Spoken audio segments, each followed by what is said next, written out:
দীর্ঘ 6 মাস ধরে বিদ্যুৎ সমস্যার কারণে ধর্মনগর জেলা হাসপাতালে ডায়ালাইসিস ইউনিটের পরিষেবা বিঘ্নিত হচ্ছিল। এই ঘটনার খবর পেয়ে এই সমস্যার সমাধানে ধর্মনগর বিদ্যুৎ দপ্তর সহ জেলা হাসপাতালে যান বাগবাসা কেন্দ্রের বিধায়ক যাদবলাল দেবনাথ। তিনি এই সমস্যার সমাধানে প্রথমে ধর্মনগর বিদ্যুৎ দপ্তরের ডিজিএম দেবাশিস দাসের সাথে কথা বলেন। সমস্যা সমাধানের জন্য ডিজিএমকে সঙ্গে নিয়ে জেলা হাসপাতালের মেডিকেল সুপারের সাথে দেখা করেন তিনি।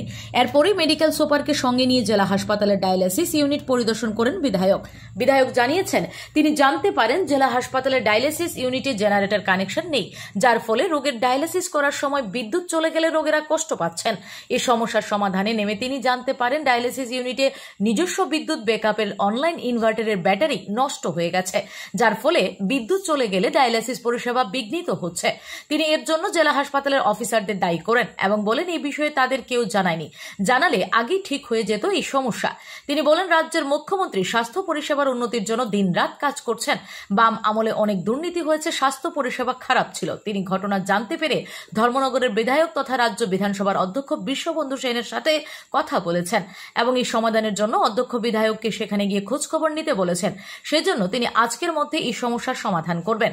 এরপরই ধর্মনগর বিদ্যুৎ দপ্তরের এসডিও সমস্যার সমাধানে জেলা হাসপাতালের জেনারেটরের লাইন থেকে ডায়ালাইসিস ইউনিটে বিদ্যুৎ সংযোগ স্থাপন করে সমস্যার সমাধান করেন। সমস্যার এক প্রকার সমাধান করা হয়।